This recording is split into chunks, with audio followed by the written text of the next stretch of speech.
actually, I did my electronics and communication engineering. I did manual testing for a couple of years, and then I moved to New Zealand. So before, I wasn't working as a tester because I was more working as a support analyst and field engineer. So it was like kind of, after the support role, the field engineer work that I was doing was more kind of a hardware, because I have interest in testing. Before, so I just wanted to come back to my own career, and but I was keep on applying, but because I was more having experience of manual, not the automation. And also like in New Zealand, even if working rights, because I'm a resident here, but still I was feeling I was facing challenges of getting the job. So because I don't have the New Zealand experience, and also there was a gap from the when I used to be a manual tester, and it's like kind of, I can say, 3-4 years gap, because I was working as a field engineer. So though I was working as engineer, but it's totally different fields. So I need to cover up with the technology as well, the latest tools and frameworks that's using in the market. So yeah, so there was like a few of the challenges that I was feeling and facing.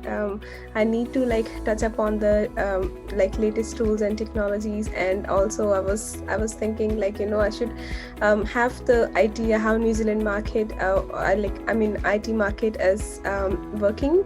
Like if I have the overall knowledge of that, then might be I can just work according to that, because putting hard work is one thing, but putting hard work in right direction is most important. So I don't want it to put the hard work, but without any direction.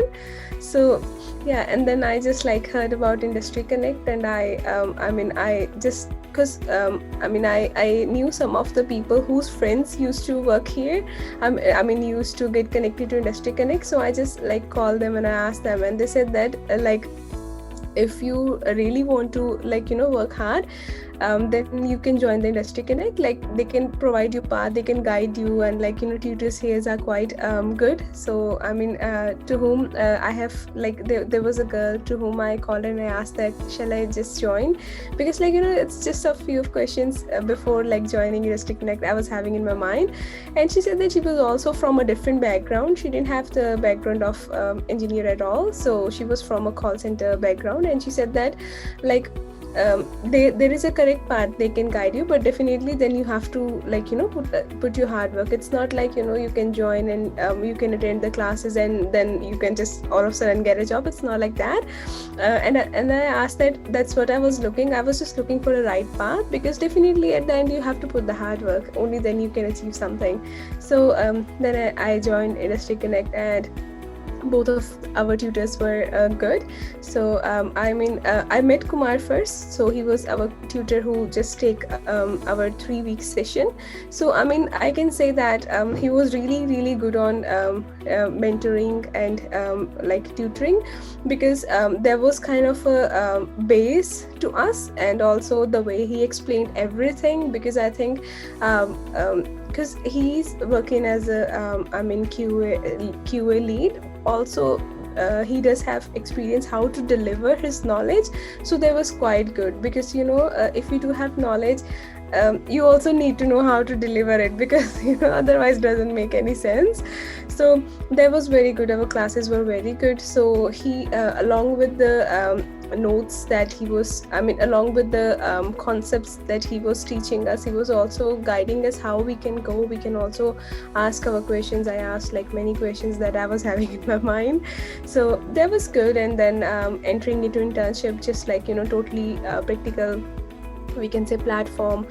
So it was good, because in that sense I got to know actually how the IT industry here in New Zealand works. So then I knew that okay, these things I need to focus more, and then if I am putting the hard work, so these things I need to put my hard work more. So yeah, that was my journey so far. to be honest, the advice I can give is like never lose confidence. Like, some people, they do have like sharp mind, they do have skills. The only thing is lack of confidence. Like, they believe that I can't do this thing, I can't do that thing. I mean, they can do that. The only thing is they don't have the confidence. They can do even like if it's a gap of studies, or if it's a gap of job, even if they wanted to just start up their career. I mean, because like most of the people, they think that IT, it's like kind of more technical role, so they need to have more sharp minded, more like more I mean, their mind should be more stronger, the memory should be very long lasting kind of memory. So those things doesn't work until unless you don't have a confidence in yourself, because like it's not like even if you are studying maths, if you don't have a confidence but you like maths, doesn't make any sense. So I mean, the only advice I can give is confidence. So have the right career path. I mean, just feel what you want to be in your career, how you want to grow, and what's the area of growth. No subject or no area is difficult, I can only say. If you are just like getting from a humanity field, or we can say arts stream, you are going to an engineering, mechanical engineering fields, that's totally possible. It's only you need to have your confidence. So I can only advise that be confident, have faith in you, only then you can start like putting your hard work. So hard work and confidence, I can say, never lose up.